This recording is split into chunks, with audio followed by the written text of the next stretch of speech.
Are you ready to build RC cars? Are you ready to build RC cars?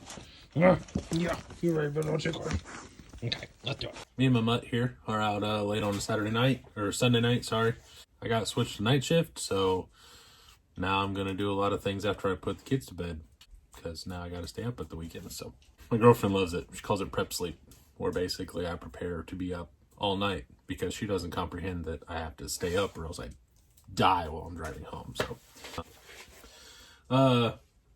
back on the Winnebago, I'm going to chop this out, and we'll see how deep we need to go. That's what she said.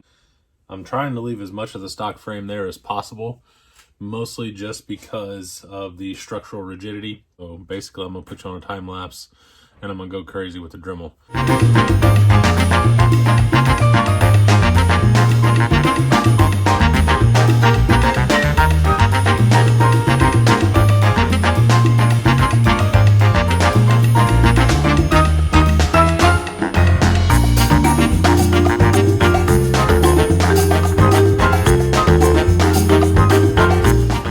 So like almost 4 wheels later, I have 4 holes cut in in the bottom of this, I guess. So I did chop this out. Obviously that's very rough. Front doesn't look bad.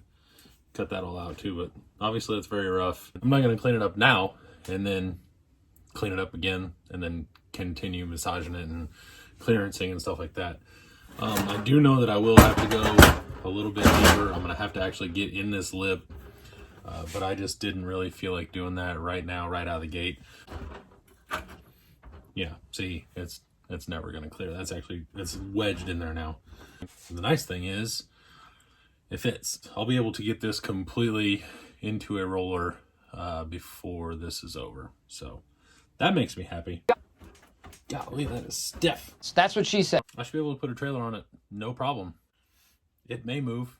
One thing that I was going to suggest, you could probably see that I did, was before I knocked out all these holes, I drilled the corners. That way the inside corners are round and not sharp 90s, because then it can crack and you can go too far. But if you drill it, it actually looks halfway decent, and I mean, it's just nicer basically. So there you go, we'll take it.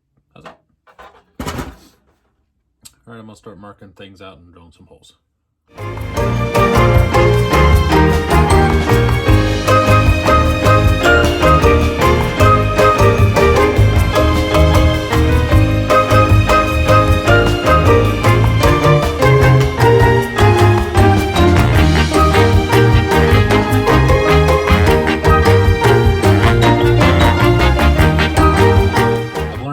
The leaf springs are not reliable as far as their arch and stiffness and hardness and things like that. These are like aftermarket. These aren't Tamiya leaf springs. These are just aftermarket, whatever the hell they are. The front as a single leaf does not want to do anything. It has no rebound whatsoever. So I'm going to jam another leaf in that, probably one of the longer ones, just to get a little bit of bounce back. The hell are you doing?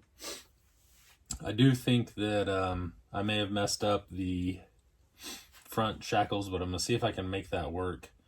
I think I should have used a different hole. So in the back, I'm going to use this hole instead of this hole and set it up a little bit different. And then hopefully that'll give it a little bit of a rake too. And then I can get out of the, maybe if I can get it up to here, so I'll get it out of the weeds.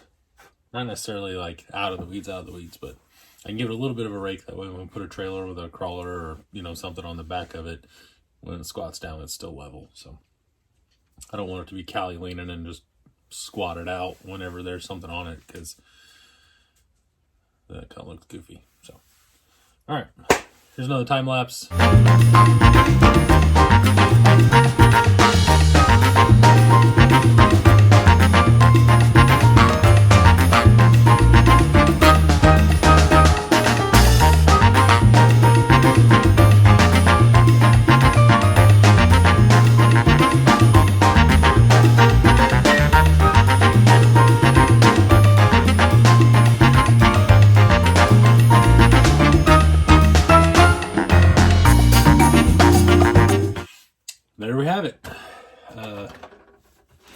it still rubs. The front to back in the rear wheels is clearanced really well, actually. They only stick up, I don't know, maybe 1/8 of an inch. They just need the movement when it kind of actually gets loaded. They just need the movement to go down. But right now, I mean, I'm pretty happy with it. It's pretty rad. For having, I mean, I've probably got 5 hours in it or so, but that includes doing a lot of this stuff too. I'd probably have about 4 or so in it. So I got to take it apart and clearance the wheel wells again. I want to get everything, before I go in tonight, I want to get everything all lined out. And then I will put the transmission in. I may just do that to begin with. I may just put the trans in and get that mounted and maybe mess with the motor. Because part of the problem I'm having is, I'll show you. So anyway, the motor I was going to use, obviously you can see I cannot use. So what I may end up doing is just taking that down and flattening it out and everything. And then going from there. Grind about, I don't know, what? Decent amount, at least 1/8 of an inch off of it.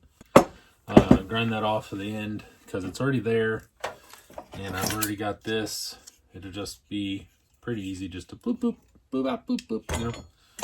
Next, I'm going to do that. But I think this has been a long enough video, so I will end this one here. That's it. I really appreciate it. And hopefully you like what I'm doing. And you guys have a good day. And I'll see you later.